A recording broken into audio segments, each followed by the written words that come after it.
All right, welcome back, fellow philosophy enthusiasts.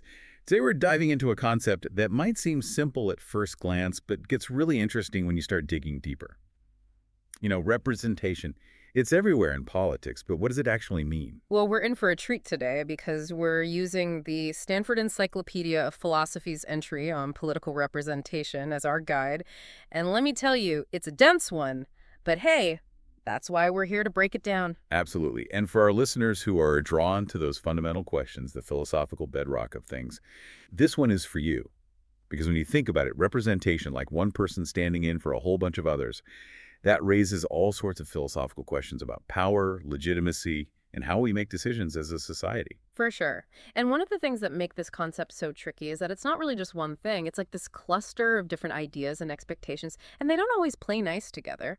Right. Like sometimes we want our representatives to be these perfect reflections of our own beliefs, and other times we expect them to be these wise decision makers, using their own judgment, even if it goes against what we might think. Exactly. And that tension, that inherent paradox, is what makes the philosophy of representation so fascinating. Okay, so let's start unpacking this. Yeah.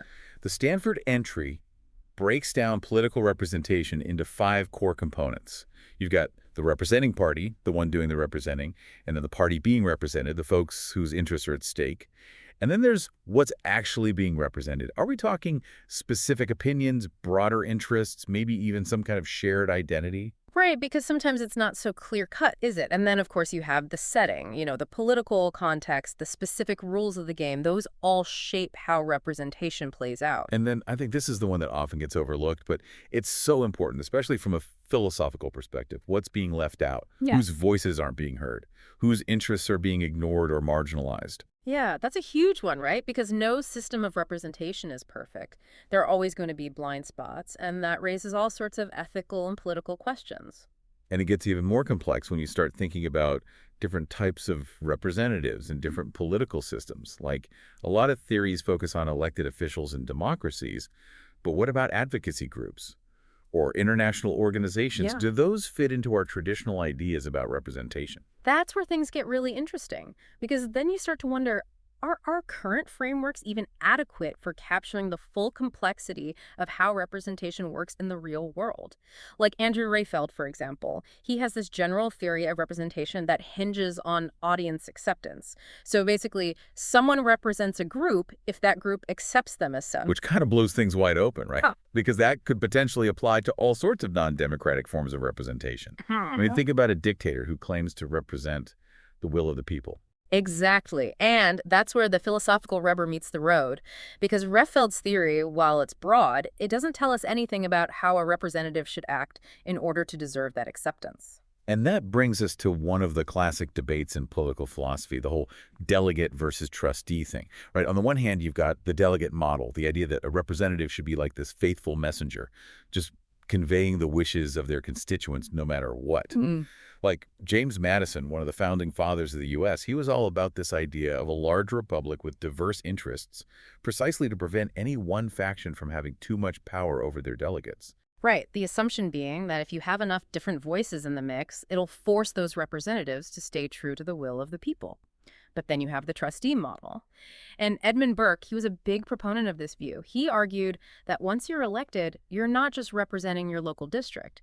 You're part of a national deliberative body, and you have a responsibility to use your own judgment, even if it means going against what your constituents might want in the short term. So which is it? Are we electing mouthpieces or independent thinkers? I mean, it feels like we kind of expect both, which is kind of impossible, isn't it? Well, that's the paradox, isn't it? We want our cake and eat it too. And Hannah Pitkin, she had this brilliant take on this whole debate. She said, instead of trying to force these two models together, we should actually preserve that tension. So embrace the paradox. Exactly, because both sides have something valuable to offer. We need our representatives to be responsive to the people they represent, but we also need them to be able to exercise their own judgment, especially on complex issues. Which makes me think of this whole idea of objective interests. Like, is there such a thing as what's truly best for people, even if they don't realize it themselves? Right, that's a big philosophical can of worms. And Pitkin, she kind of dances around that question. She acknowledges that the concept of objective interests is potentially important, but she doesn't really offer a clear definition. Ultimately, she focuses more on evaluating representatives based on the reasons they give for their actions. So it's not just about what they do, but why they do it. Precisely. The justification matters. And that leads her to this conclusion that there aren't really any universal standards for judging a representative. It all depends on the specific context, the issue at hand, the reasons given. Which makes sense, right? Because politics is messy. There are always trade-offs, different perspectives, no easy answers. And that complexity is reflected in Pitkin's 4 views of representation. She was influenced by Wittgenstein, the philosopher who said we should understand concepts by looking at how we use them in different contexts. So it's not about finding one perfect definition, but about seeing how the word representation gets used in all these different ways. Right. Like she uses this great metaphor of a complex object in a dark room. Different theorists are shining flashlights on it from different angles, each illuminating a different aspect. Okay, so let's shed some light on these different aspects. First up, you've got formalistic representation. This is all about the nuts and bolts, the institutions and procedures that make representation happen, like elections, for example. That's how we typically authorize representatives in a democracy. And accountability, right. The mechanisms that allow us to hold our representatives responsible, like voting them out of office if we don't like what they're doing. But here's the thing. Formalistic representation doesn't guarantee good representation. Just because someone's elected doesn't mean they'll actually act in the best interests of the people they're supposed to represent. So it's about the process, not necessarily the outcome. Exactly. And then you've got symbolic representation. This is more about how a representative stands for the people they represent, like in a symbolic way. Think about a national leader who embodies the hopes and aspirations of a nation, or a social movement leader who becomes a symbol of resistance. It's about that feeling of being represented, right? Right. Seeing yourself reflected in the person who's supposed to be speaking for you. Right. And then there's descriptive representation, which is probably the most intuitive one for most people. This is about whether the representative actually resembles the people they represent, in terms of demographics, background, lived experience. Like, do we have enough women in government? Enough people from different racial and ethnic backgrounds, enough working class people, that kind of thing. Exactly. And then finally, you have substantive representation, which is all about what the representative actually does. Are they making decisions, implementing policies that actually benefit the people they represent? So it's not enough to look the part, you got to walk the walk. Right. And what Pitkin shows us is that a lot of the disagreements we have about representation come down to which of these views we're emphasizing. Like, someone who's arguing for more diversity in government is probably coming from a descriptive representation perspective, while someone who's criticizing a politician's voting record is more focused on substantive representation. And those different perspectives can lead to totally different standards for judging our representatives. It's like we're speaking different languages sometimes. Right. And Pitkin herself, she made this really interesting argument that focusing too much on descriptive representation can actually undermine accountability. How so? Well, if we're just focused on getting people who look like us or come from similar backgrounds into office, we might not pay enough attention to whether they're actually doing a good job. So representation isn't just about who's at the table, but about what they do once they're there. Exactly. And Pitkin's work has had a huge impact on how we think about representation today. Like the whole idea of representation as a principal-agent relationship, where the voters are the principal and the elected officials are the agents. So it's like we're hiring them to do a job for us. Right. And that makes a lot of sense in a democratic context, but it also has its limitations. Like David Plotke, he pointed out that this focus on formal procedures of authorization and accountability, it was really shaped by the Cold War context. The big difference between the West and the communist bloc was that we had competitive elections. So it was a way of distinguishing ourselves from the other side. Exactly. But Plotke asks this really important question. Is that narrow focus still adequate for understanding representation today, especially with all the changes that are happening in the world? Like what? Well, for one thing, the rise of globalization and international organizations. These entities, they wield a lot of power, they make decisions that affect people all over the world, but they're not elected in the traditional sense. So how do we hold them accountable? Right, the old model of representation where it's all tied to national elections, it just doesn't seem to fit anymore. Exactly. And that's why we need new concepts and frameworks. Like Grant and Keohane, they've done some really interesting work on accountability in international contexts. And Michael Soward, he's proposed some specific criteria for evaluating the claims of non-elected representatives. So we're starting to think outside the box a bit. Exactly. And it's not just about international stuff, it's also about how representation is changing within our own societies, like the rise of social movements, advocacy groups, all these different forms of civic engagement. Mark Warren, he talks about citizen representatives, people who take on representative roles outside of formal political institutions. So it's not just about who we elect, but about all these other ways that people are representing each other and advocating for different causes. Right. And Jane Mansbridge, she's done some really important work on this. She identifies 4 different forms of representation in modern democracies. You've got promissory representation, which is the traditional one. Politicians making promises during campaigns and then hopefully keeping them once they're elected. Sounds familiar. Then you've got anticipatory representation, where politicians are mainly motivated by the desire to get reelected, so they're constantly thinking about how their actions will play with voters. So it's all about the next election. Exactly.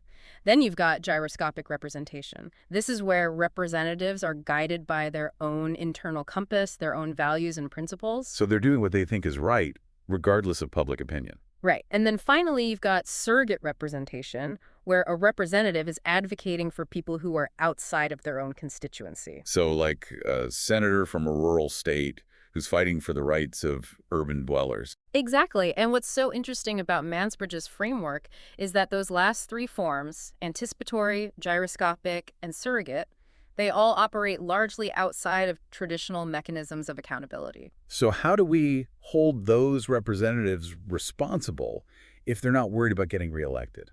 Well, that's where Mansbridge introduces this idea of a selection model of accountability. It's not just about punishing bad behavior. It's also about choosing the right people in the first place, people who we trust to do the right thing even when no one's watching. So it's about character, integrity, that kind of thing. Right. And her main point is that democratic representation isn't just one thing. It's this complex interplay of different forms, each with its own strengths and weaknesses. That complexity is only going to increase as we move forward, right? Like Andrew Rayfeld, he's actually argued against the whole idea of territorially based constituencies. Yeah, he thinks we should move towards a more fluid system where people can choose to be represented by whoever they want, regardless of where they live. And Lisa Dish, she points out this tension between responsiveness and the fact that people's preferences can change depending on the context.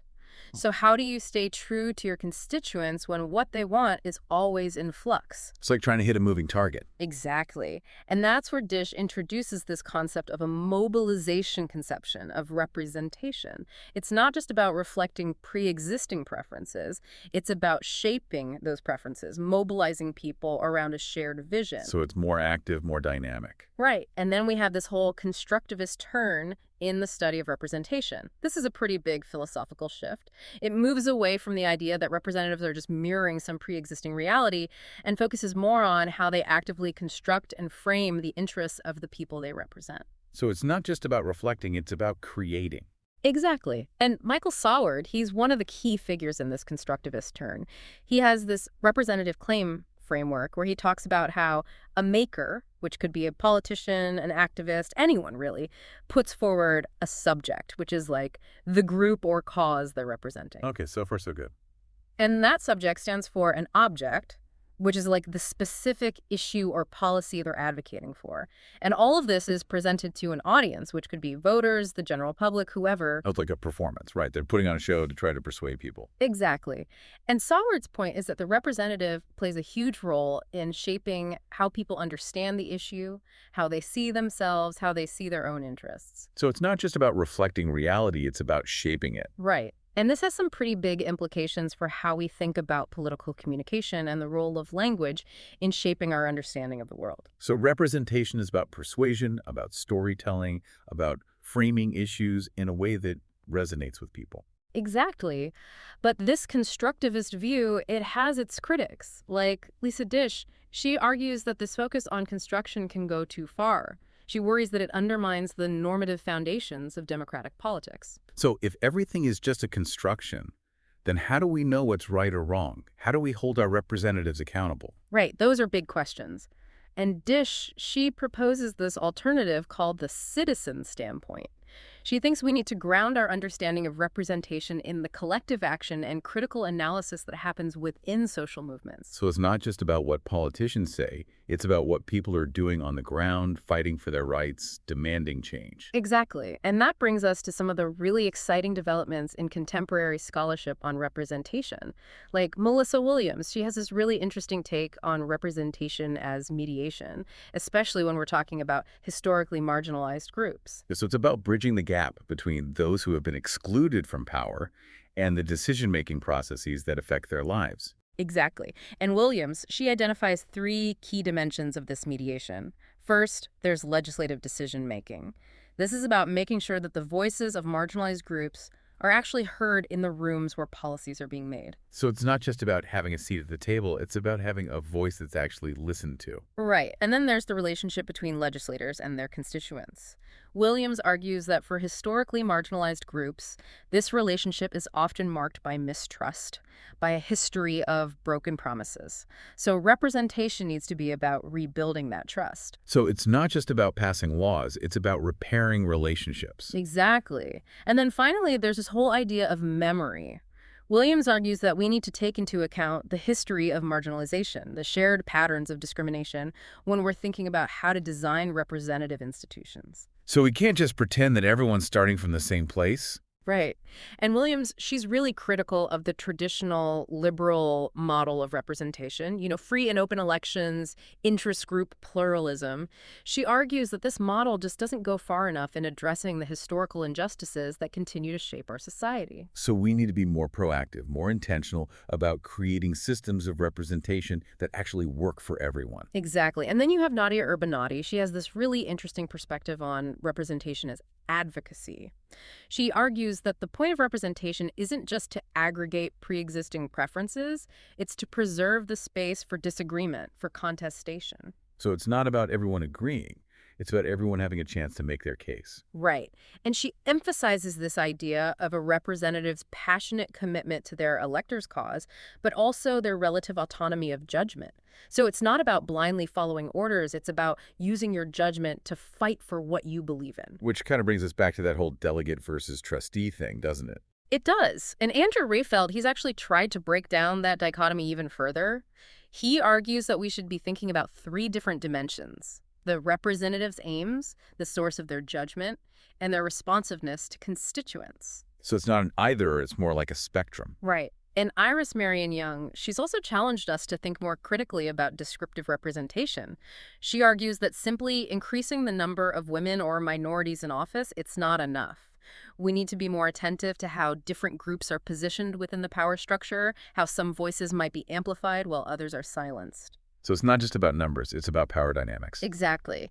And she introduces this idea of representation as a differentiated relationship where the evaluation of a representative is an ongoing process. It's not just about what they do in the moment, it's about the long-term impact of their actions, the relationships they build, the trust they earn. So it's more nuanced, more complex than just checking boxes. Right. And Jane Mansbridge, she revisits the issue of descriptive representation and argues that its value really depends on the context. Like in situations where there's a lot of mistrust, having representatives who share the same background as their constituents can help to build bridges, to facilitate communication. So it's about creating a sense of shared identity, of belonging. Exactly. And she also argues that descriptive representation can be important when interests are still fluid, when people aren't sure what they want or need.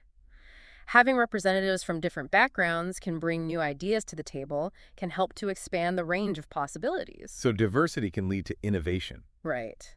And finally, Mansbridge argues that descriptive representation can play a role in enhancing the legitimacy of the political system, especially in contexts where there's a history of discrimination. So it's about making people feel like they're actually part of the system, like their voices matter. Exactly. And what we're seeing in the literature more broadly is this move towards what's called a functionalist approach to representation. So instead of trying to come up with some universal definition of what good representation is, we're looking at the specific functions that representatives are supposed to perform and judging them based on how well they fulfill those functions. So it's more pragmatic, more results-oriented. Right. Like Russell Hardin, he argues that we should be evaluating representatives based on whether they're effective at promoting the interests of their constituents. And Suzanne Dovey, she talks about the importance of representatives being fair-minded, building trust, and acting as good gatekeepers. So it's not just about getting things done, it's about how you get them, Brent. Exactly. And Andrew Sable, he connects representative behavior to the specific demands of different political offices. So a senator, for example, might have different responsibilities than a community organizer or an activist. So it's not one size fits all. Right. And Sable, he argues that the ultimate goal is to promote what he calls democratic constancy, which is about creating a political system that's stable, that's resilient, that can adapt to change. So it's about the long game, about building a system that can stand the test of time. Exactly. And as we look towards the future of political representation, there are a lot of big questions that remain unanswered. Like, how do we design institutions that are truly inclusive? How do we address the persistent problem of marginalization? How do we make sure that our representatives are actually accountable to the people they're supposed to represent? So lots of work to be done. For sure. And one of the key challenges is that representation is always evolving. The way we think about it, the way we practice it, it's constantly changing. And as the world changes, as technology changes, as the nature of political power shifts, our understanding of representation will have to adapt as well. So it's an ongoing conversation, an ongoing struggle. Exactly. And it's a conversation that we all need to be part of. Because ultimately, representation is about power. It's about who gets to speak, who gets to be heard, who gets to make decisions that affect our lives. And as citizens, as members of a democratic society, we have a responsibility to engage in that conversation, to demand better representation, to hold our leaders accountable. Well said. So for our listeners who are philosophically inclined, I think this deep dive has given us a lot to chew on. The concept of representation, it's so much more complex and nuanced than we might think at first glance. Absolutely. And it raises all sorts of deep philosophical questions about power, legitimacy, democracy, and the very nature of political authority. And as we wrap up, I'd like to leave our listeners with a final thought. Given everything we've discussed, the different forms of representation, the tensions, the challenges, the ongoing evolution, what does legitimate political authority look like in a representative system? What principles should guide our thinking? What standards should we use to judge our leaders? Those are big questions, and I don't think there are any easy answers. But they're questions that we need to keep asking, to keep grappling with. Because the future of our democracies may very well depend on how we answer them. Well said. And on that note, we'll leave you to ponder those questions. Yeah. Until next time, keep searching for those fundamental truths.